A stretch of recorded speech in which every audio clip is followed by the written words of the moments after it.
Class 12 के बच्चों का बहुत बहुत स्वागत है मेरे यूट्यूब चैनल पर। मैं आपका केमिस्ट्री टीचर अकबर आलम सभी बच्चों का बहुत बहुत स्वागत करता हूं अपने यूट्यूब चैनल पर।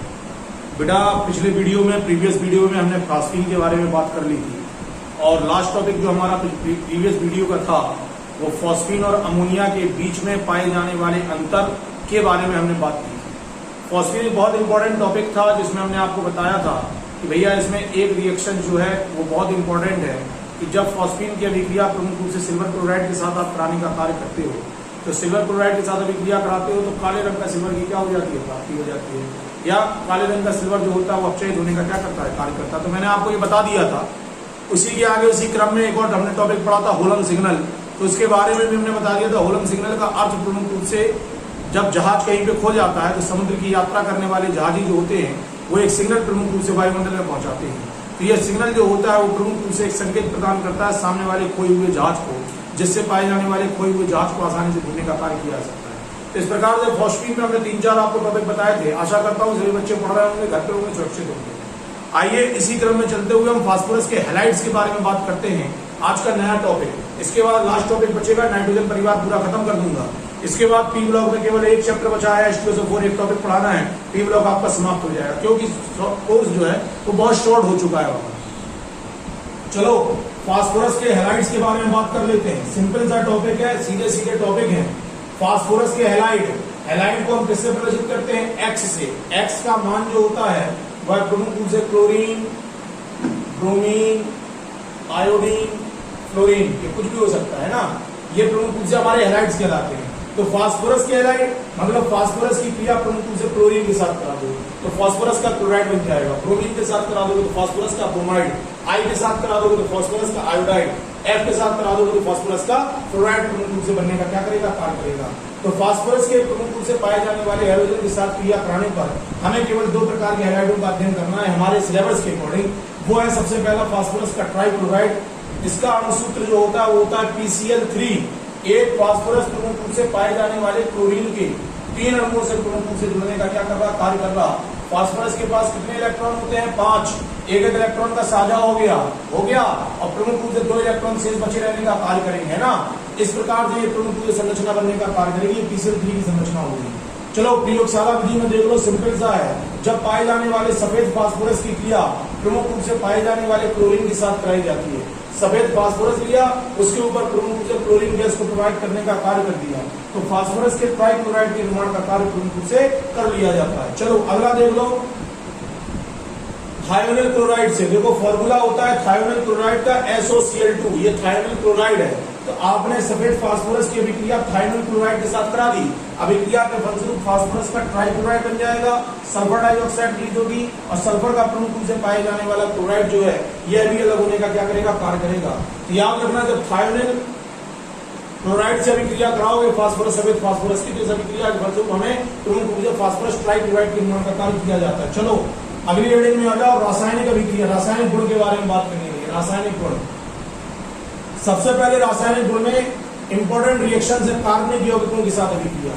आपने एसिटिक अम्ल के साथ अभिक्रिया पढ़ ली, एथिल अल्कोहल के साथ अभिक्रिया पढ़ ली।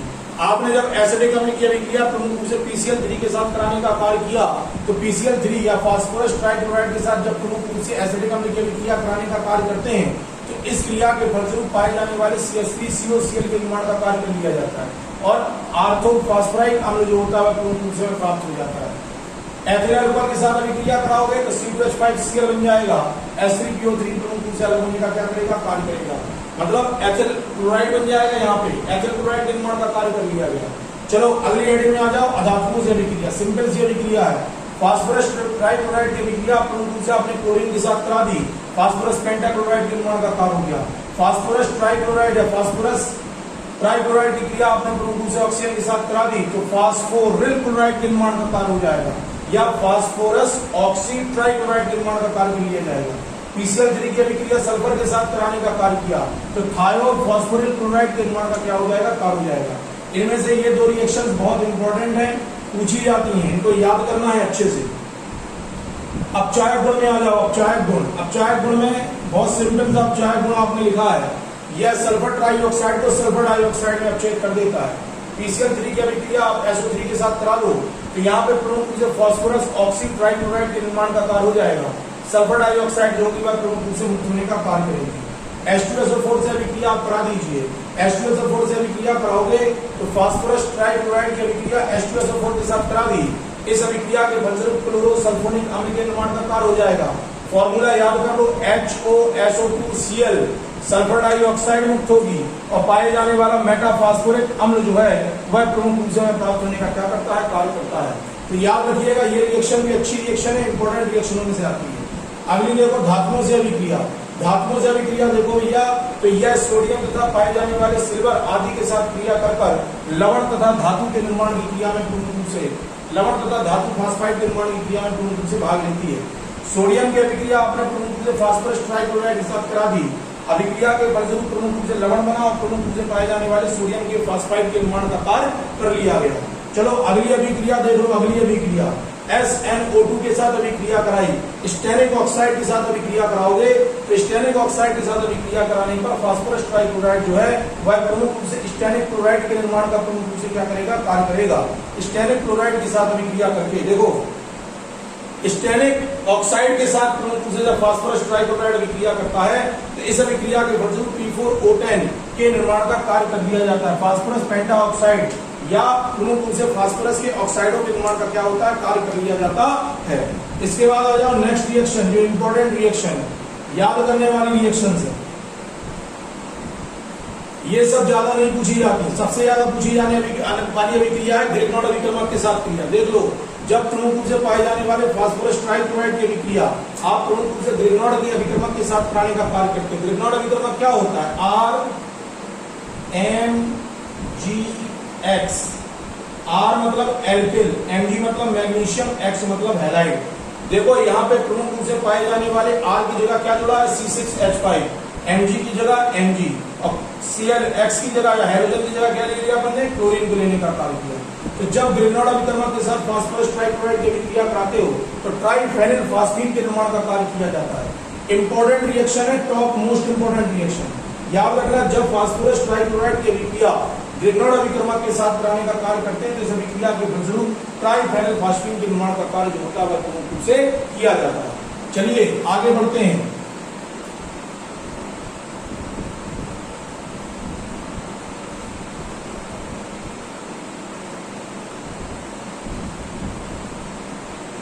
चलो भैया भौतिक गुण देख लो। भौतिक गुण रिएक्शंस में रासायनिक गुणों के बाद अगला देख लीजिए भौतिक गुण के बारे में। चलो भौतिक गुण में देखो, यह है रंगहीन तीक्ष्ण गंध युक्त तेलीय द्रव होता है। इसका क्वथनांक 74 डिग्री सेंटीग्रेड, हिमांक -112 डिग्री सेंटीग्रेड, घनत्व 1.6 होता है।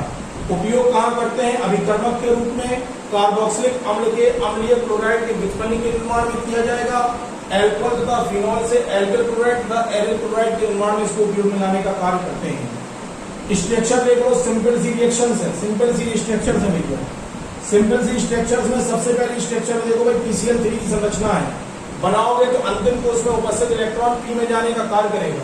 P का नाइट्रोजन परिवार में जो P होता है इसका विस्तार कर दिया जाता है PX, PY, PZ के द्वारा। इसके विस्तार का क्या होता है, कार्य किया जाता है। इसलिए इसमें पाए जाने वाला संकरण sp3 संकरण। आबंध की दूरी फास्फोरस से क्लोरीन आयन के बीच की दूरी, फास्फोरस से क्लोरीन आयन के बीच की दूरी कितनी होती है, 2.04 एंगस्ट्रॉम। आबंध का कोण, तो पाए जाने वाले इनके मध्य में जो प्रमुख रूप से कोण उपस्थित रहेगा वो कितना होता है, 100.4 डिग्री।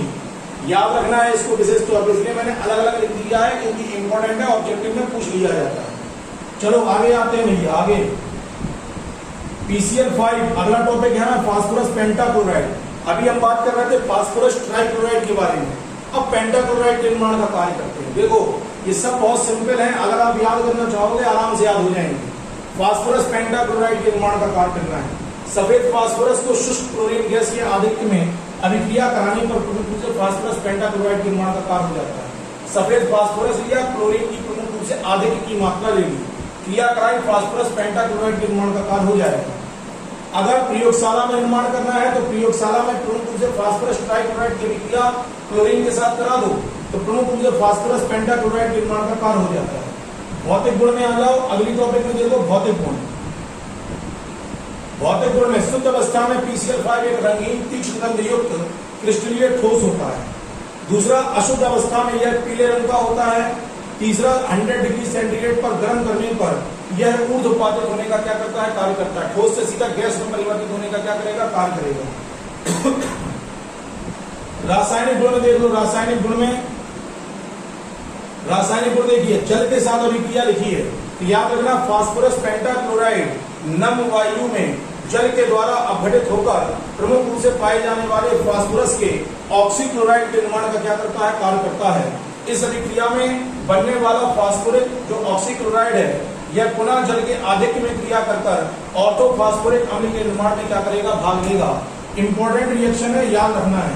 जल से अभिक्रिया करा रहे तो जल यह नम वायु में जल के द्वारा अपघटित होकर, फास्फोरस पेंटाक्लोराइड जो है नम वायु में जल के द्वारा अपघटित होकर पाए जाने वाले फास्फोरस ऑक्सीक्लोराइड के निर्माण का कार्य करता है। बनने वाला फास्फोरस ऑक्सीक्लोराइड जल के आधिक्य में क्रिया करेगा और प्रमुख रूप से पाए जाने वाले ऑर्थोफॉस्फोरिक अम्ल के निर्माण की क्रिया में प्रमुख रूप से क्या करता है, भाग ले लेता है। चलो अगला देखो, वियोजन गर्म करना है केवल। फास्फोरस पेंटाक्लोराइड को यदि आप प्रमुख रूप से गर्म करने का कार्य करते हो तो ये वियोजित होकर फास्फोरस के ट्राइक्लोराइड और पाए जाने वाली क्लोरीन गैस के निर्माण की क्रिया में प्रमुख रूप से क्या करता है, भाग लेता।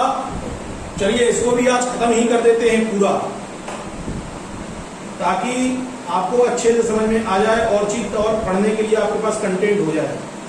ठीक है, चलिए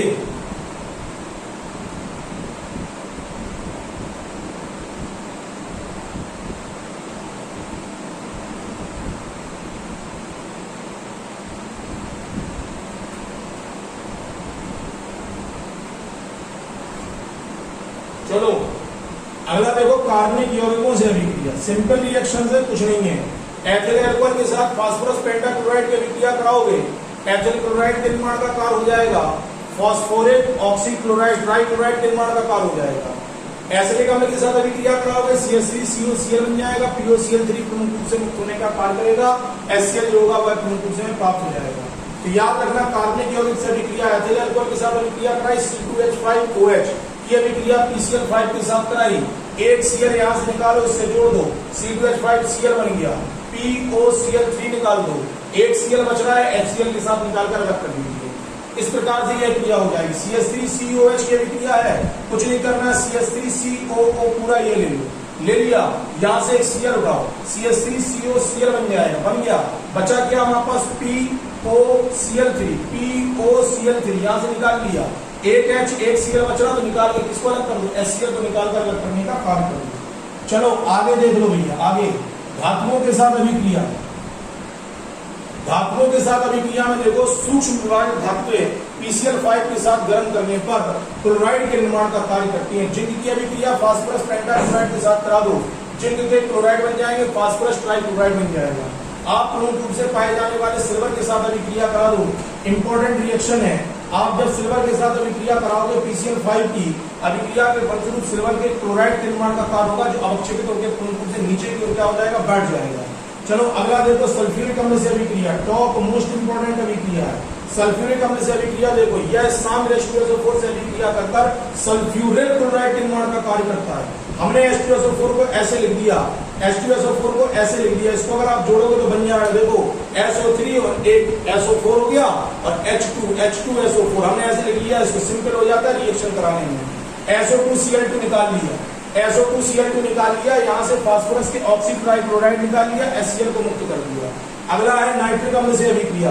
नाइट्रिक अम्ल को भी हमने सॉल्व करके ऐसे लिख लिया, HONO2 लिख लिया, PCl5 से अभिक्रिया कराई तो यहाँ से जो आपका पाया जाने वाला नाइट्रिल क्लोराइड है इसके निर्माण का कार्य हो जाएगा और फास्फोरस ऑक्सीट्राइक्लोराइड के निर्माण का कार्य कर लिया जाता है। चलिए आगे रिएक्शन देख लेते हैं। आगे रिएक्शन देखो, हाइड्रोजन के द्वारा अपचयन की क्रिया।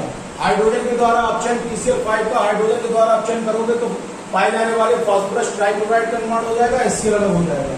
पोटेशियम फ्लोराइड से अभिक्रिया, KF पोटेशियम फ्लोराइड से अभिक्रिया PCl5 की कराओगे, पोटेशियम हेक्साक्लोराइड के निर्माण का क्या हो जाता है, कार्य कर लिया जाता है। इस प्रकार से ये टॉपिक हो जाएगा। उपयोग में आ जाओ, उपयोग में चलो, इसका उपयोग भी प्रमुख रूप से हाइड्रोक्सिल समूह के मात्रात्मक निर्धारण में किया जाता है। अगर कोई कहीं पर OH समूह उपस्थित है हमें निर्धारित करना है कि प्रमुख रूप से पाए जाने वाला OH समूह उपस्थित है, तब हम इसका PCl5 को उपयोग में लाने का कार्य करेंगे। कार्बोक्सिलिक अम्ल जो होते हैं उन अम्ल क्लोराइड के उत्पन्न का निर्माण करने के लिए इसको उपयोग में लाया जाता है। एल्कोहल व फिनॉल के एल्किलिक क्लोराइड और एरिल क्लोराइड के निर्माण में इसमें उपयोग में लाने का कार्य करते हैं। PCl5 की संरचना ये रही आपके सामने, बैलेंस हो जाएंगे पूरे। संरचना कैसी होती है? त्रिकोणीय द्विपिरामिडीय होती है और संकरण जो होता है वो sp3d संकरण जो होता है इसमें उपस्थित रहने का क्या करता है? कार्य करता है। इस प्रकार से फास्फोरस का ट्राइक्लोराइड, फास्फोरस पेंटाक्लोराइड हमारा समाप्त हो जाएगा। आपको बहुत अच्छे से इसको याद करना है। कोई समस्या या दिक्कत आती है मुझसे पूछ लीजिए, बार बार रिपीट करना है। पहले बता रहा हूं पी ब्लॉक में से 100% एक लॉन्ग क्वेश्चन 5 नंबर का 100% मिलेगा। 2 नंबर का प्रमुख रूप से पाई जाने वाली एक रिएक्शन मिलेगी, 1 नंबर में इसका प्रमुख रूप से अति लघु मिलेगा और कम से कम 1 नंबर में इसका प्रमुख रूप से ऑब्जेक्टिव मिलेगा। इस प्रकार से ये कम से कम 8 नंबर का चैप्टर हो जाता है। भैया याद रखना, बहुत इंपॉर्टेंट चैप्टर है, इसको बार बार रिपीट करना है। बीच में मैं टेस्ट लूंगा तो वहां पे ये सब चीजें तैयार हो जानी चाहिए। इसी आशा के साथ मैं पुनः आपके सामने उपस्थित हूंगा। तब तक के लिए धन्यवाद, बहुत बहुत आभार आपका, थैंक यू।